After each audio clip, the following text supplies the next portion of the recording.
DK Hindi class में आपका स्वागत है। आज हम करेंगे समास की परिभाषा, समास के भेद, समास के भेदों की पहचान कैसे की जा सकती है, इसके बारे में जानेंगे। सबसे पहले करते हैं समास का शाब्दिक अर्थ। समास का शाब्दिक अर्थ होता है पास रखना या छोटा करना। भाषा के प्रयोग में सामासिक शब्दों के प्रयोग से संक्षिप्तता और शैली में उत्कृष्टता एवं सटीकता आती है। उदाहरण के लिए राजा का महल, ये शब्द बोलने के स्थान पर हम कहते हैं राजमहल, जो अधिक उपयुक्त लगता है। इस तरह समास की परिभाषा होगी, समास वह शब्द रचना है जिसमें अर्थ की दृष्टि से परस्पर स्वतंत्र संबंध रखने वाले दो या दो से अधिक शब्द किसी स्वतंत्र शब्द की रचना करते हैं। उदाहरण के तौर पर माता जमा पिता, ये हमारे पास दो शब्द हैं जो स्वतंत्र हैं और इन्होंने एक नए शब्द की रचना की, माता पिता। और जब हमने इसका समास विग्रह किया, माता और पिता। इसी तरह घोड़ा जमा सवार, ये हमारे पास दो स्वतंत्र शब्द हैं, इनसे बना समस्त पद घुड़सवार और समास विग्रह किया तो घोड़े पर सवार। इस तरह शब्दों की रचना होती है। समास के बारे में कुछ विशेष बातें हम जान लेते हैं। सामासिक शब्द में प्राय दो पद होते हैं। पहले पद को पूरब पद तथा दूसरे पद को उत्तर पद कहते हैं। जैसे आपने देखा माता पिता, ये दो पद हैं। ऐसे ही घोड़ा जमा सवार, घुड़सवार, घोड़े पर सवार। घोड़े जो शब्द है ये पूरब पद है, सवार जो शब्द है ये उत्तर पद है। पहले वाले शब्द को पूरब पद और दूसरे शब्द को उत्तर पद कहते हैं।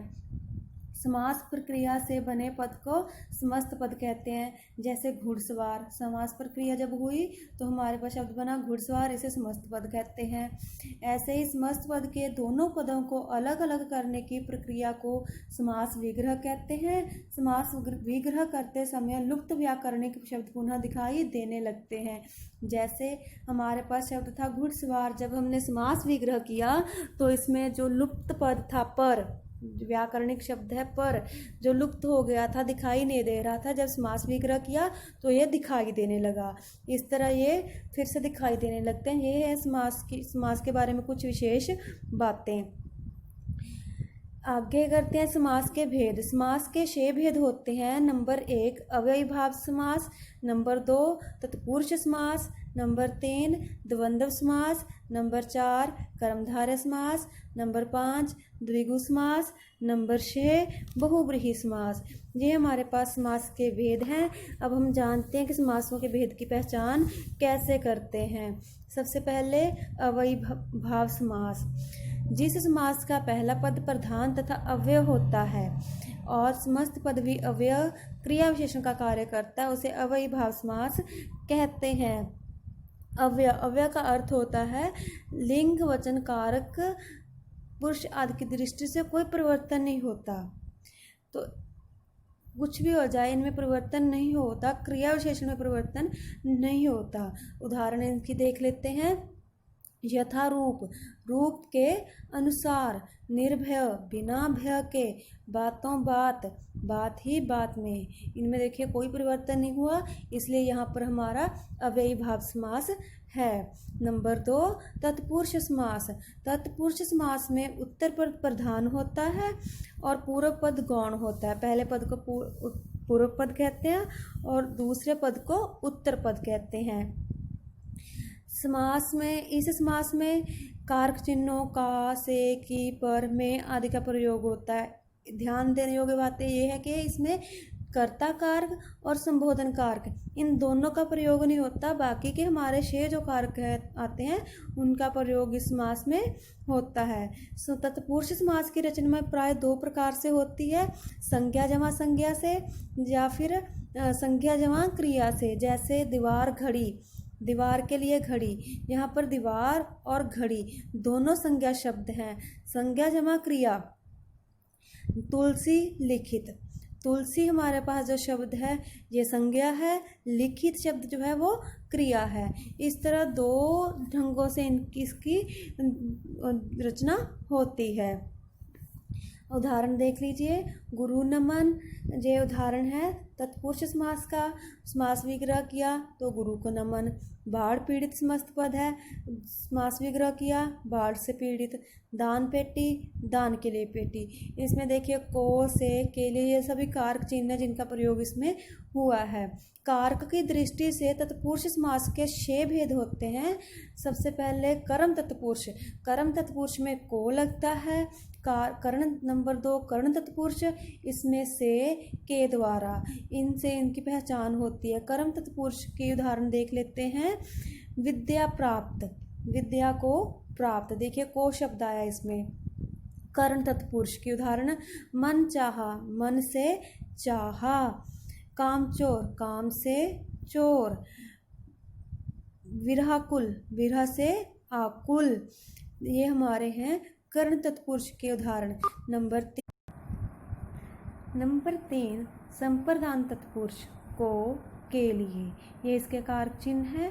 जैसे रहा खर्च, रहा के लिए खर्च। अपादान तत्पुरुष, इसका कारक चिन्ह है से।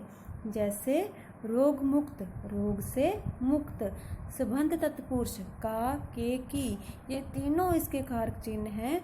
जैसे राम भक्ति, राम की भक्ति। राजपुरुष, राज का, राजा का पुरुष। नंबर 6 अधिकरण तत्पुरुष, इसके कारक चिन्ह है में और पर। ज्ञानवीर, ज्ञान में वीर। घुड़सवार, घोड़े पर सवार, ये इसके उदाहरण है। तत्पुरुष समास के भेद करने से पहले यदि आप कारक के भेद कर लेंगे तो आपको ज़्यादा अच्छे से ये समझ आ जाएंगे। नंबर 3 पर करते हैं हम कर्मधारय समास। जिस समास में पूर्व पद विशेषण तथा उत्तर पद विशेष्य या पूर्व पद और उत्तर पद में उपमान का संबंध होता है, वहाँ कर्मधारय समास होता है। यदि आप इसको सरल ढंग से करेंगे तो इस तरह हम कह सकते हैं कि इसमें किसी की विशेषता बताई जाएगी या फिर किसी की समानता। उदाहरण देकर हम ज़्यादा अच्छे से समझ सकते हैं।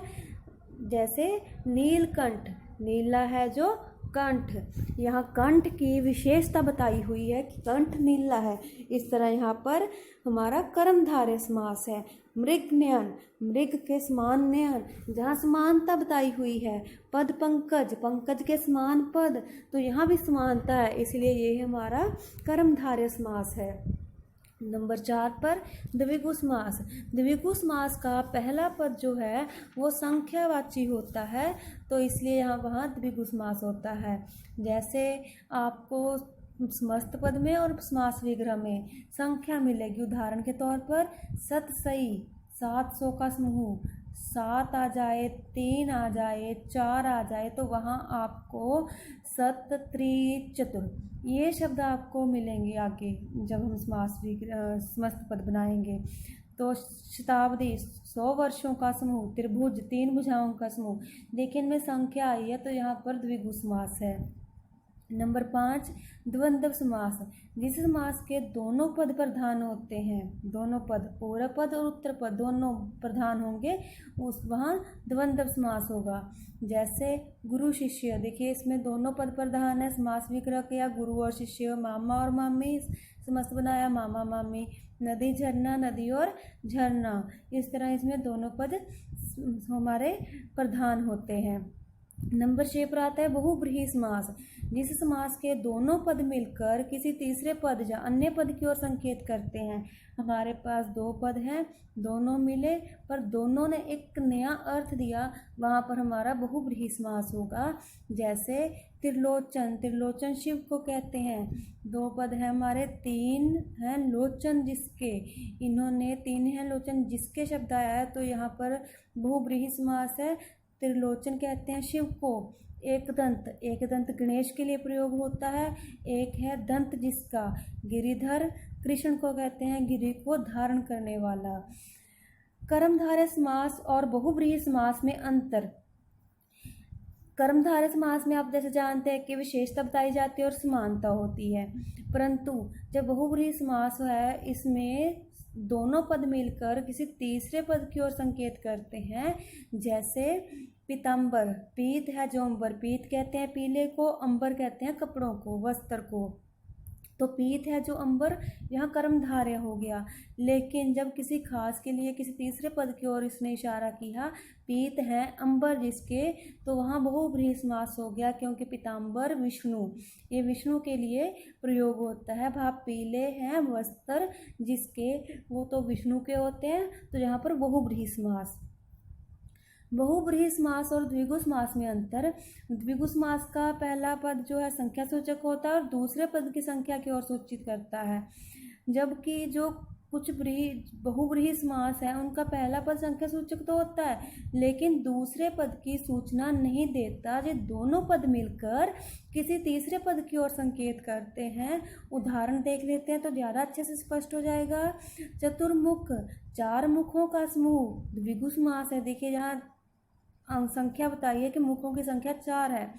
चतुर्मुख जिसके 4 हैं, मुख जिसके, तो ये ब्रह्मा जी को कहते हैं जिनके 4 मुख हैं, तो वो तो ब्रह्मा जी हैं, इसलिए यहाँ पर हमारा बहुब्रीहि समास है। आपको मेरा पढ़ाया हुआ पाठ कैसा लगा कमेंट बॉक्स में ज़रूर लिखिए।